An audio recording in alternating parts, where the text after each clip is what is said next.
Live broadcast started. For people who can't participate with us on Zoom, we're streaming on YouTube, and I'm just setting that up right now. I am really thrilled to feature some amazing live broadcast okay, started. there we go. For people who can't participate. Got it.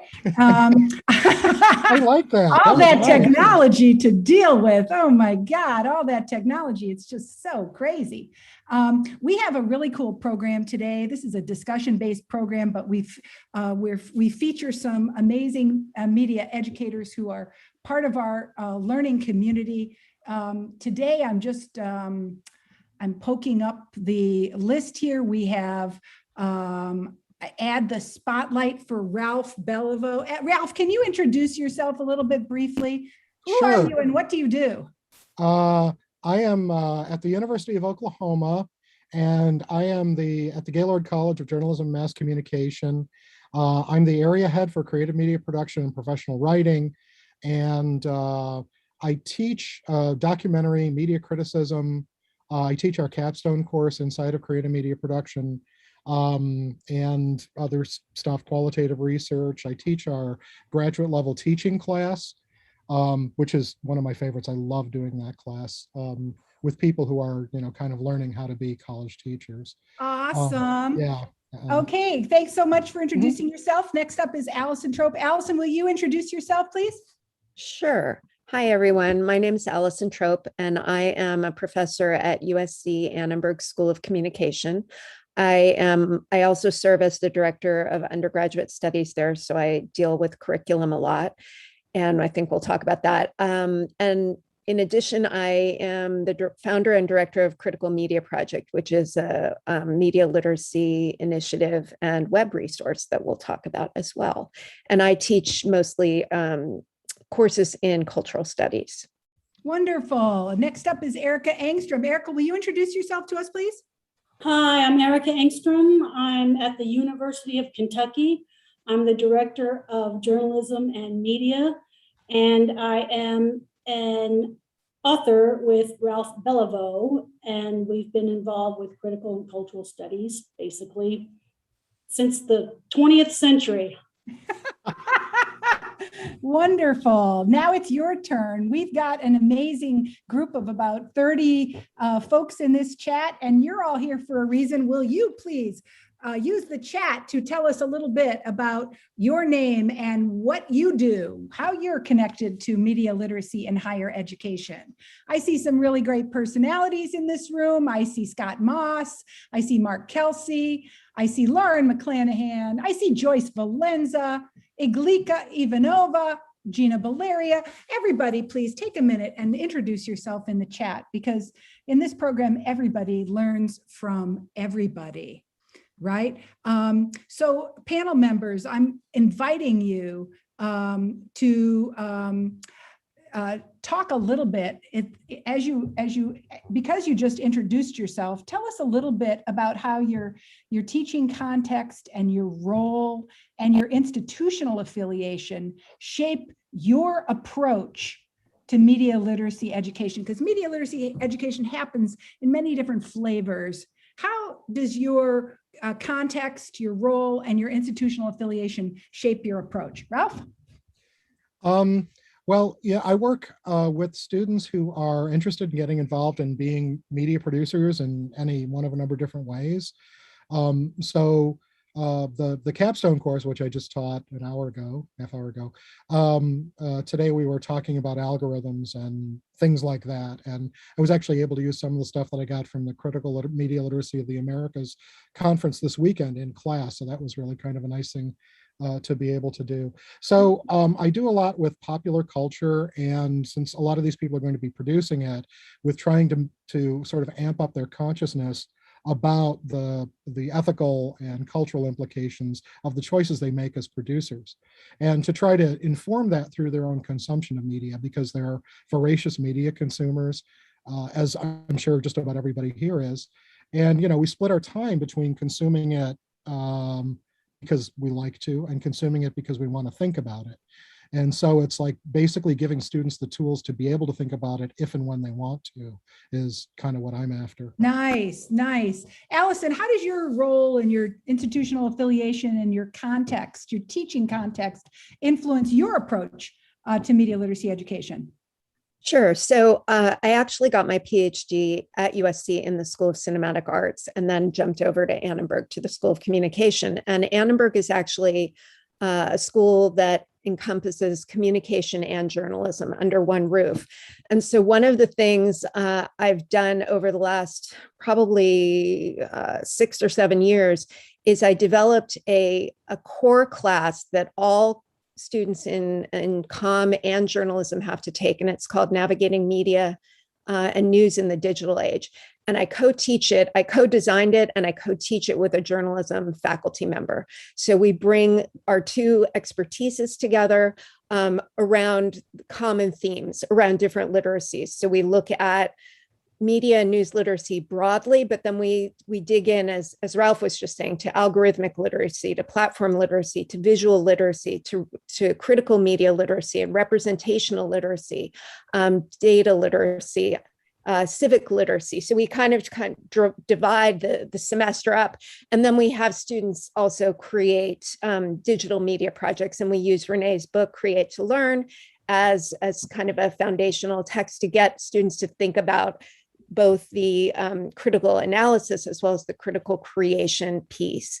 So that's one thing I've been really proud of as far as a kind of cornerstone that has come into our curriculum.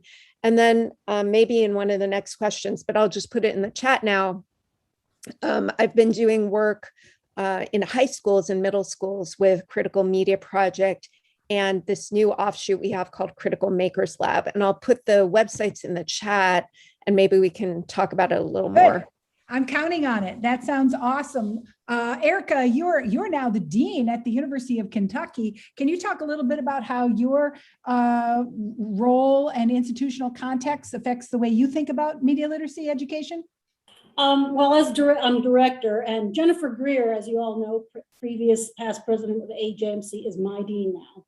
So we're really set up well here. We have a media arts and studies track along with journalism in this school. And I'm teaching in the media arts and studies track. I'm teaching a course called Love and Romance in Popular Communication, which is media literacy, or looking at romantic movies, what's good about them, what's not. So I follow a lot of the media literacy kind of tenets in that course.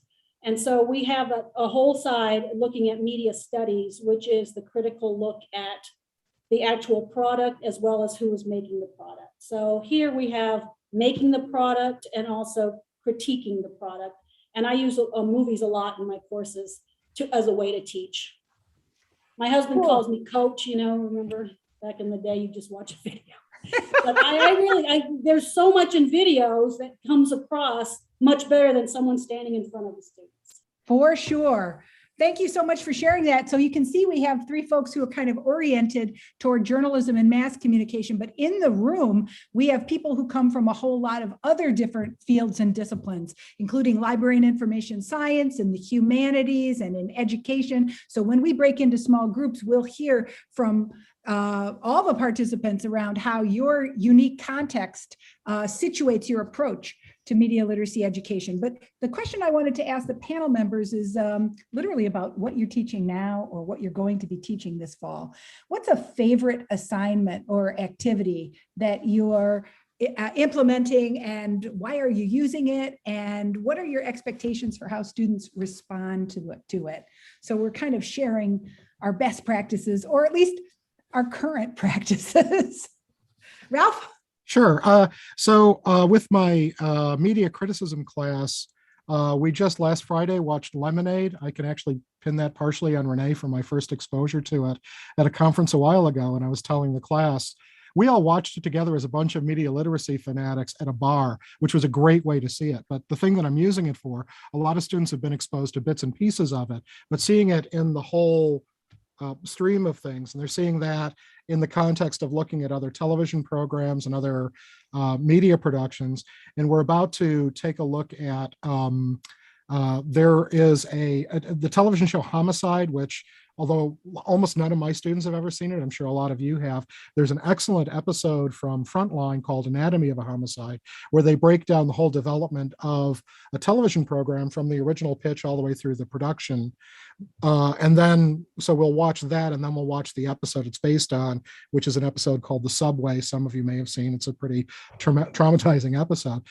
But the trick is to try to get them to see the documentary as its own piece of television also, and then the television series as its own piece of television, and look at the contrasting differences in terms of how choices are made to produce things to create certain kinds of visual effects, which for them is the ancient history of what we would all call network television, which you may remember. So that's kind of what I'm in the middle of in class right now. Wow, how interesting. Thanks so much for sharing. Alison, what's an activity or an assignment or something that you're doing now or going to be doing or that you really love? Okay, yeah, it's sort of like asking what's your favorite movie. So I'm gonna just touch on a few different things really quickly. So one thing I will echo Ralph's sort of celebration of the Critical Media Literacy Conference of the Americas. And one thing that came up that I may use in my class, and I'm going to put it in the chat, is this exercise from CUNY called Freedom Dreaming. And I teach a class called Communication and Culture. It's another core class. It's a basic cultural studies class, but the last assignment I like to leave more open-ended and creative. So trying to find ways to either get them to think about creating some sort of piece for Critical Media Project, my website, or getting them to envision another kind of future, using media to envision alternative futures. And that also ties to my other class, which is designing media for social change. And in that class, students are working in groups around social issues they care about, whether environmental, mass incarceration, educational equity. And they basically create a strategic communication plan or campaign. And through that, they incorporate some media of their choice. So they can create an infographic, they can create a PSA, they can do any number of things that sort of works along the lines of a tactic. So we sort of differentiate between strategies and tactics. And we use this great book and website called Beautiful Trouble, which I can also put in the chat. And then I'll just share another fun one that I do in the spring. I teach a class called Fashion, Media, and Culture. And in that class, one of the fun assignments I do is it's called Fashion Forensics, kind of like the homicide reference we just had, but it's actually looking in your closet and thinking about and using data, essentially using all your clothes, looking at the labels, thinking about where they were made, how long you've had them, if you thrifted them, if you bought them at a fast fashion shop, and really sort of using a vlog format or a blog format to document this kind of investigation of your own closet. And that's been really fun over the years to do. How fascinating. And of course, anytime we heighten our awareness of our own behavior, attitudes, and sort of habitual practices, we have the opportunity to create that place of metacognition that is so, so important for media literacy. Thanks for sharing those cool ideas. Erika, what's a favorite assignment or activity that is in your toolkit that you'd like to share with us? Well, in my classes, students get to pick a media of text or product, film, television show or episode or a song, and analyze it according to the healthy and unhealthy portrayals of love and romance that are out there, and according to Mary Lou Galishan's Sex, Love, and Romance in Mass Media and her myths and prescriptions. But, and then they get up at the end of the semester or through the semester and create a little handout, kind of like a synopsis, what they found with graphics, and explain the healthy and unhealthy portrayals of love they found in their own choice of media product. But I have to mention, just last week, we watched The Heiress, 1949, starring Montgomery Clift and Olivia de Havilland.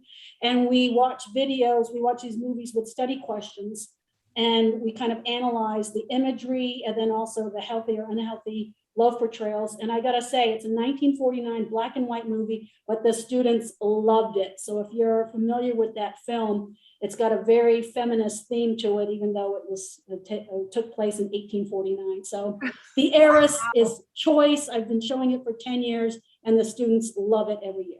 Wow. Thank you so much for sharing. That is a really interesting thing to be able to use kind of a classic 20th century text to open up some kind of conversations. I'll talk about one movie that I'm using just this coming up week. We're watching and discussing a Polish thriller called The Hater. Directed by John Komasa. And it's on Netflix right now. And it's basically a look at disinformation in the public relations industry from the point of view of the young worker in the public relations industry. And I chose to use this piece because, of course, I want to find fresh ways to talk about disinformation and also the disinformation industry, right? The disinformation industry, because our young graduates increasingly have opportunities inside this industry. And I want to create a conversational space to talk about actions and consequences. And this film is a bit over the top, as a thriller often is. Of course, there's a big bloody murder scene at the end, like there always is in a thriller, but there's a lot of great cinematography, and it opens up some really interesting questions, because this character is an anti-hero, but he's actually somebody that my students, I think, can relate to. So that's that. But listen here, why don't we talk a little bit about some of the challenges we expect to encounter? One challenge that I'm expecting regarding the use of this film is that you have to read subtitles. And my students aren't always keen on that. In fact, in general, they have all these wacko stereotypes about foreign films. So I hope to disrupt those, but I'm not always successful. So that's something I'm a little bit worried about. What's one challenge that you expect to face this semester or that you have experienced recently? Because media literacy education in higher education is not easy. Ralph, how about you? Yeah, I think, well, I think there's one aspect of this that I'll bet a lot of us in classrooms are experiencing, is this kind of exhaustion because of what the world's been like. And, when I saw my students in the hallway open the room this morning, they were, they're in the middle of the semester and they're doing an enormous amount of work, but there is an extra level of exhaustion involved in that too. So one of the things that I'm reminding myself as I was thinking about that was to make sure that I'm recognizing it and mentioning it and saying, please make sure, regardless of what your classes are expecting of you, that you're taking care of your mental health, that you're taking care of your physical health. Because, I remember being a college student and jettisoning both of those, and it was a bad idea. So, but I think if we recognize it and reflect it back to them, then I think it will help to work against some of the extreme exhaustion that's coming with what I'm hoping is the tail end of our era of pandemic teaching. Wow. Thank you so much for reminding us that those socio-emotional dimensions of teaching and learning are important in the higher education context. And you described some really great ways that you're demonstrating sensitivity and appreciation of that. Alison, how about you? What are some challenges that you have experienced, expect to experience? What challenges do you expect to face this semester? I think Ralph hit the nail on the head. I mean, I think we're all still experiencing this kind of trauma of COVID. We're not out of it. And I've been doing mental health or wellness checks with my students, even though we're in big classes. I think it's really important to just stop and get them to sort of think, and also to realize that we're human too. So trying to flip the power dynamics a little bit. So that's one thing. And then my other challenge, and it's also tied to kind of speaking about trauma. A couple weeks ago, I was teaching in my Designing Media for Social Change class. I was teaching about not only visual culture as kind of inspiration for change, but also the idea of public occupation. And we read a piece by W.J.T. Mitchell on Do the Right Thing that talks about the occupation of the pizzeria. And we looked at some clips. And then I showed, in addition to clips from the film, I showed a montage that Spike Lee had done last year in the wake of George Floyd's murder that was called Three Brothers, where he put together clips from Do the Right Thing when Radio Raheem is killed by the cop with images of Floyd and Eric Garner. And I got an anonymous note from a student who basically told me that I shouldn't have shown that it was traumatizing to them in terms of the racialized trauma. That this kind of idea, we already know this, we've already seen this, and we don't need to see this again. And I recently then also listened to this really interesting podcast about how do you navigate this? How do you both show things that maybe need to be shown for some audiences and also be sensitive to the kind of trauma that other students may feel or be triggered by it? And so I always am very careful about my sort of establishing my positionality, unpacking context, and yet I feel like it's a no-win situation sometimes. And so this is like an ongoing struggle for me, just thinking about how do you teach in big classes, something like this? How do you teach with multiple types of people from different backgrounds in the same room? And so that's an ongoing struggle. Wow, I think I see a lot of heads nodding around around the room, Alison. So you have definitely tapped into something I think a lot of folks in this room are also struggling with and wrestling with. So thank you so much for sharing that. Erika, what's one challenge that you expect to face this semester? Well, we're already facing it, those of us who are teaching face-to-face, and then we've got to teach with this on. Yeah. and then we see just a classroom full of this, right? Yeah. So you can't tell if they're smiling, they're frowning, and that's been a challenge. And also, I'm kind of, even though it's like a rather large room, and I only have like 14 students, I am still kind of wary about putting them into groups where they sit close together.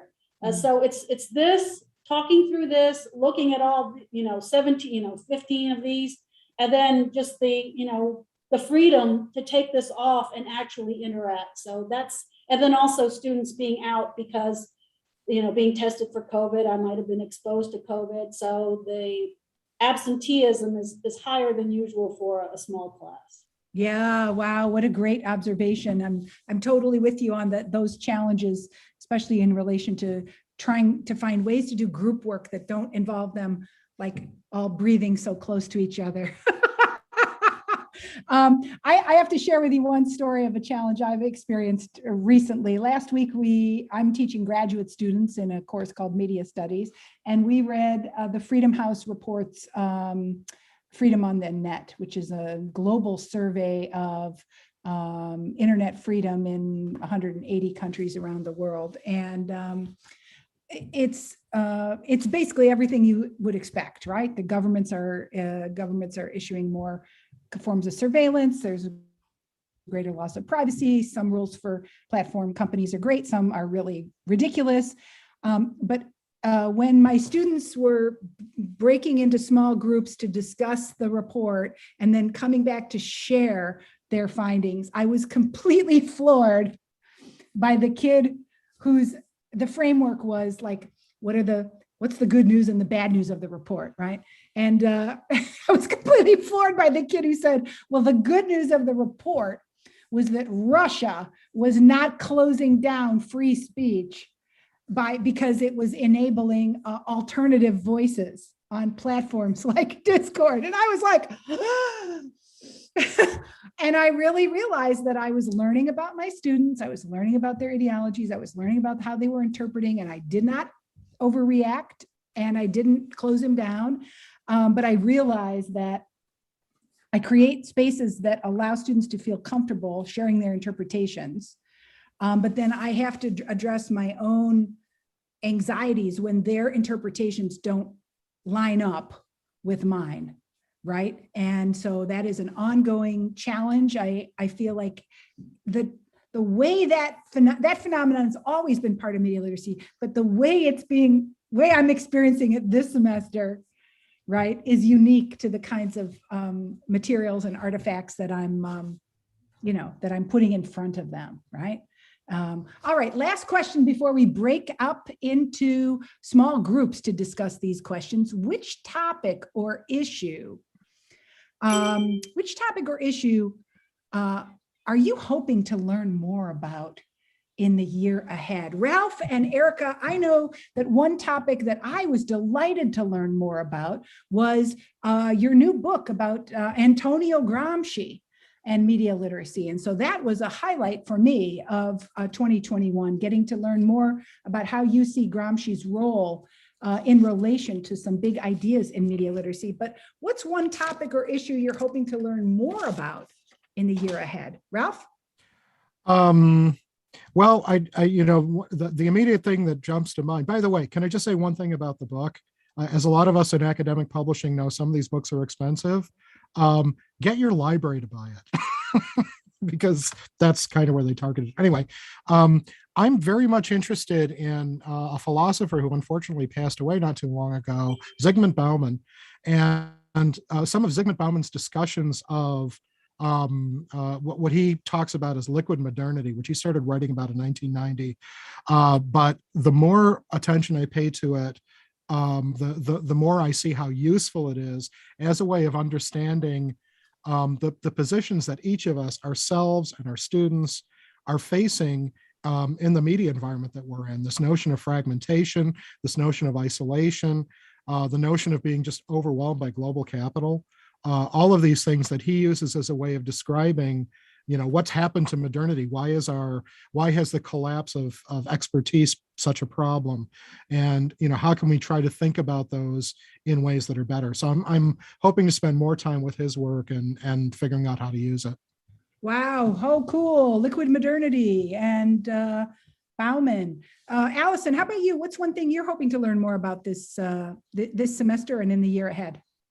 Well, one of the things, I'll mention two things. One thing that we talked about at the Critical Media Literacy Conference of the Americas this weekend, I did a panel about collaboration and radical collaboration. And one thing I love about this kind of forum is what you're doing, Renee, is bringing together people and sharing resources and really opening up the possibility of collaboration. So I'm trying to think more about that and bringing people together from different arenas.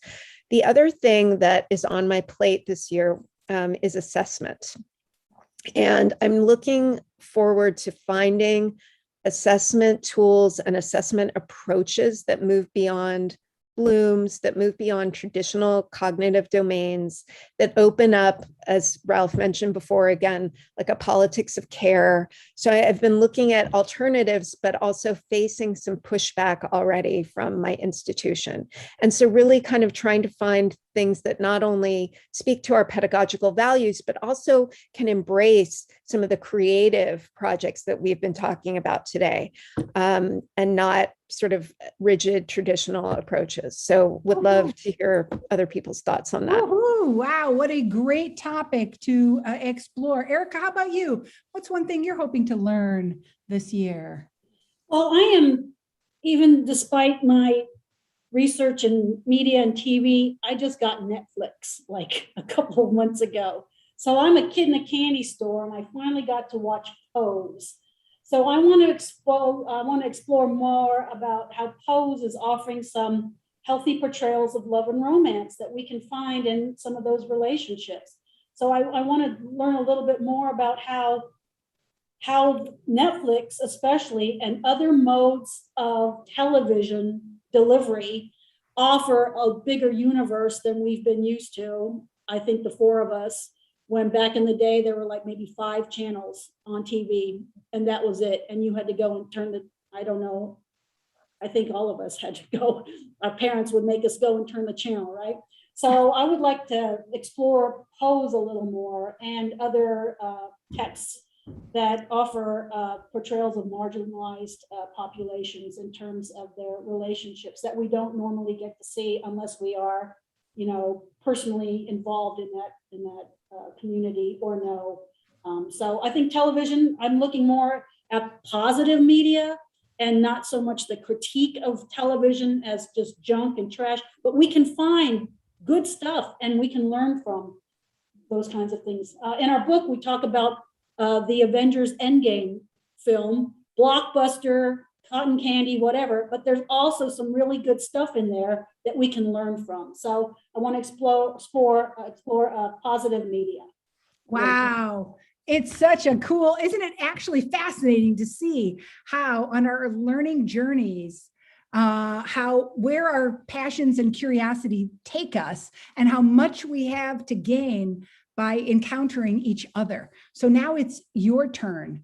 We're going to break up into 6 groups. We're going to actually use the very same protocol that we just used, right? And so that basically involves you in small groups answering these 4 questions. And so I'm putting those 4 questions into the chat again. And I'm going to invite one person from each group to be the timekeeper and to make sure you keep the conversation on track so that in the 20 minutes that you have for discussion, you have time for everybody in your room to talk through some of those questions. So give me a thumbs up if you understand that how we're going to be breaking up into groups and having a discussion by sharing perspectives on these 4 topics. Thumbs up. I'm seeing a lot of thumbs. That's awesome. So timekeeper, Charles, Fawn, Gina, Iglika, and Deepali, and April. The room you're in, you're the timekeeper. Of course, you're fully participating, but you're making sure that everybody has a chance to answer the questions that they want to answer. You don't have to feel any pressure for everybody to answer all the questions. Take the conversation where your passions lead you, but and make sure you take time to get to know each other too. You can't just jump into this without like proper introductions, but make a new friend, share something, learn something. The rooms are now opening and we'll see you back here in the main room in about 15, 18, or maybe even 20 minutes. All right, the rooms are open. Join a small group and talk a little bit about your experience with media literacy in higher education.